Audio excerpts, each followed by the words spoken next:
Hi and welcome on Flyfish Fly Tying. Today I show you how to tie this fly.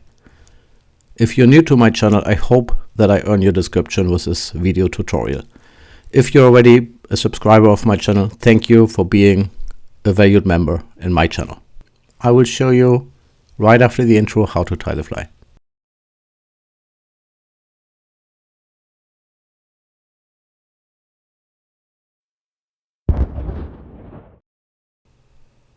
Yeah, so now we are ready. We have the hook in the vise and we start with our ground windings. I have time-lapsed this because I think this is maybe the most boring part for you of the video. Yeah, so make sure you tie them tight and that your thread is not loosening. So yeah, you see me taking this volume fiber. I think there is a lot of baitfish fibers out you can use. So I just pull the ends a little bit that they taper to the end. And to make sure that it gives more, a tapered look of the fly, I simply fold them back downwards, pull them back, and then I tie them in. And what I then will do that I use these, oh my god, I don't know what the material was. You find it in the material list at the end of the video, but I take these black fibers, technically tie them in pretty normal, same length as the gunmetal gray volume fiber here. And I like the little flesh which is already baked in the material, in the black material here. Give it a little super glue to secure your windings but also your material. Yeah, then I give it a little dubbing here in golden tone. This is just to hide a little bit the tying thread. This is not a necessary step. I just like to do that. But I think you will not really see it at the end because the fly is tied very tight in material. Yeah, now I use the same, but while I want to fold this backwards, I also taper it, at the side where I cut it off. And yeah, I tie it in a little shorter than the first layer, and then I give a short layer. So this is even not half of the length of the tail. And it's also tapered of the belly material here. Yeah, you see I should have pulled a little more on the thread, so applied a little more pressure, so pull. So this way, yeah, my material was running around the hook shank, which you want to avoid. So anyway, now it's fixed. Fold both back, and that can be a little tricky. So the volume fiber is some kind of a stiffer material, but still honestly very soft. I really like the material. It's the first time I tied with it, and I have to say I really like it.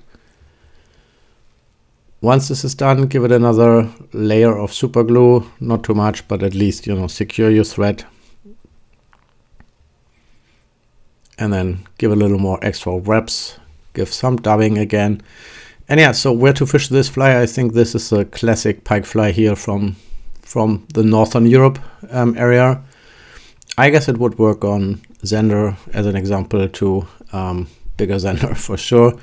I don't know if it works in saltwater. I never tried it, but I guess if it's important, like maybe if it's dark, fish really like the dark patterns because the sky is always lighter, and if they come from the deeper water and look up to the water surface, so this gives a very nice shape.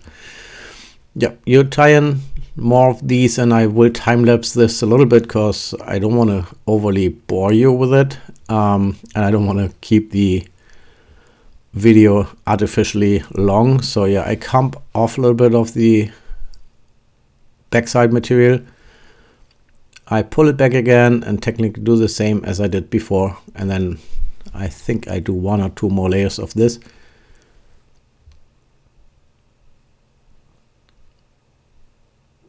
Yeah, take the last fiber standing up, give it more super glue. I think the super glue is not overly necessary, but may gives a good feeling.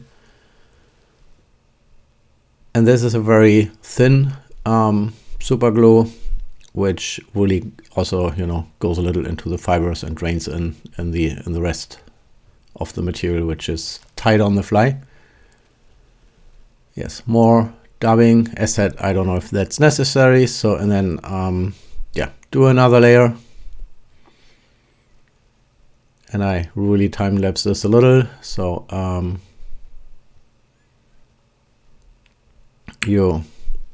I think you know how I do it now. Sorry, and even the other videos I put on YouTube the last weeks, I think they show a lot on how to tie these flies. Anyway, I want to show you creativity with different material, etc. So this is what makes fly tying fun. And yeah, as you know, if I do mistakes, I don't cut them off, because I think it is important, specifically if you're new to the hobby of fly tying. So mistakes happening to everyone. And I think we, you know, yeah, so we all have our workaround if this happens, and this is reality in fly tying, in my opinion. So anyway, last layer of these black and gunmetal gray material. Same steps, so you may want to take a little more here, but you want to have this kind of fishy shape at the end if you look at the back and the belly. And you see I'm not overly clean, so I don't do overly clean tying here on the belly, because you will see I will trim the fly a little bit, so you can trim it more. I liked really the shape which came up. So I whip finish here just to secure the thread. And now, honestly, sorry that it's a little, you know, parts are not really videotaped well in terms of the sharpness, because I forgot to switch off my autofocus, so please forgive me. But I wanted to show you this. So I really, you know, take off the material, so I squeeze a little in my hands, so do the first cut, and, you know, don't take too much with one. You know, you always can trim later, but if you once have cut too much material, honestly, you can't put it on again. So, and the fly is killed. So you just want to make sure that you trim carefully. And then what in this fly is important that you trim it now, because later you will put more material over it, and then it gets very tricky, because you may trip. You may also trim then the material you will tie it now. And you will see me tying in a dubbing brush, which I made on my dubbing table, which is made out of some flesh material, some craft fur, and also some of the volume fibers. And yeah, as said, you will find the material list at the end of the video, and I will add everything. So yeah, make sure that you pull this potentially a little towards the tail. Tie it in very tight. I really pull a lot. I think you don't see it, and I really try to put close wraps, so not too open, because I want to bring some material on.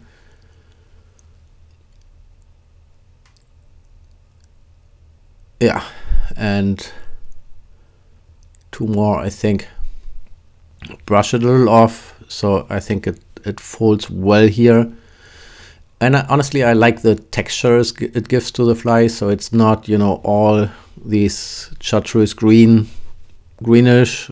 It is a little like, you know, the black still shines through. And this is also because I have the same gunmetal volume fiber in the dubbing brush. So this is yeah, helping a little bit these, you know, I don't know how you say that in English, but this little color effect. Yeah, cut it off. Don't use your expensive scissors. Use a, you know, whatever plier you have, or a scissor which is already done and, you know, you cannot harm further. Yeah, so do a lot of wraps to secure your material here, specifically while you have the steel wire in there for the brush. So you want to make sure this is really secured and it's not, you know, not standing up and harms maybe your line while you're throwing or casting the fly. Yeah, I brush it off a little bit, and you see it has some kind of a very bulky shape, but as I said, this is some kind of softer material, so which really in the water gives a very, very nice shape, so even it looks a little weird. So now I put some UV resin on the ice, And I really like these eyes with a flap where you can extra secure them by tying them in. Yeah, press them towards your hook shank so that technically you try to glue it at the hook shank. So if you have that much material, that's made a little trickier. And you may want to have the eyes building a little like, you know, shape towards the eye of the hook so that it's closer to the eye of the hook than to the tail of the hook. So, but yeah, same here on the other side, secured with your torch. And then put wraps over the flaps of the eyes.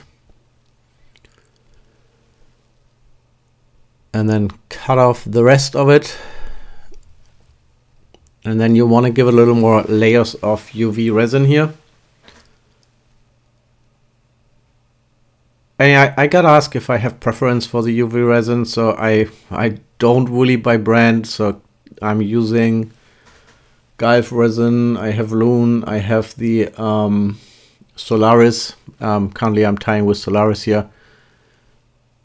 And yeah, you see the applicators. I had questions about this, so you technically can buy them extra. Yeah, once you're done here, so make your whip finish. And then I want to apply a little more UV resin between the eyes on the, you know, on the back side and the belly side. So between the eyes, so that they get a little better secured and don't fall off the fly. I always, you know, I think it's fishy even without ice, but I like it with ice. And yeah, so I want to make sure that I keep them as long. Yeah, I tried to remove little material from the eye of the hook, which still was there because I did not tie pretty clean. Okay, now pull back your fibers at the head. So at the back side, and you see me applying, technically it's a lot of resin. So, and it's a thin resin which really drains into the fibers. And I pull it back, but then I release a little bit because I want to keep the shape. So if you pull it down and then you cure the resin with your torch, so it really stays in the position you pulled it. And I want to have it this kind of shape here. And then I do the same on the belly side. And yeah, for gluing or, you know, for working with UV resin, I think a rotating vise is really a big benefit. Yeah, here, unfortunately, you see the autofocus doing its work, but this is not wanted. So, but anyway, I think it is okay.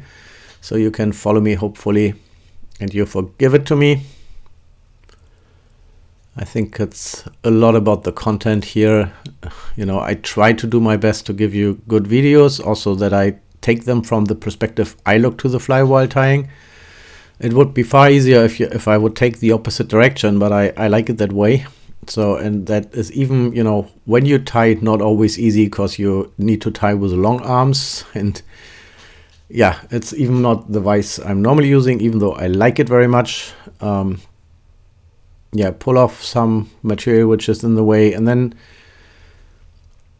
I have this very thin UV resin, so it's like a vanish, and I really like it to finish the fly. So I put that over the eyes, I put that over my first layers of UV resin, and then I cure it and I give it another layer on just on the eyes. Yep, and I think we are more or less nearly finished with the fly. So, and I hope you like this video and you give it a like. You even can comment on what you would like to improve, see me tying, whatever. So I'm happy for every comment, for every like, and for any feedback you have. And I hope that, you know, this helps you to find your own way into fly tying. And, you know, it's yeah, for me, what I like on the hobby, it's somehow creativity, but you have something to orientate on, and you know, you develop your own way on doing things, which I really, really like. And I have seen a lot of artists here on YouTube, which for sure also inspire me. So thanks also to all the other guys doing fly tying videos on YouTube. I really, really like watching your videos. So, and you know, I don't see that as competition at all. So I think it's such a great hobby, and I want to share what we do. Yep, so now you're finished. Thanks for watching, guys, and yeah, stay tuned for the next video. Bye.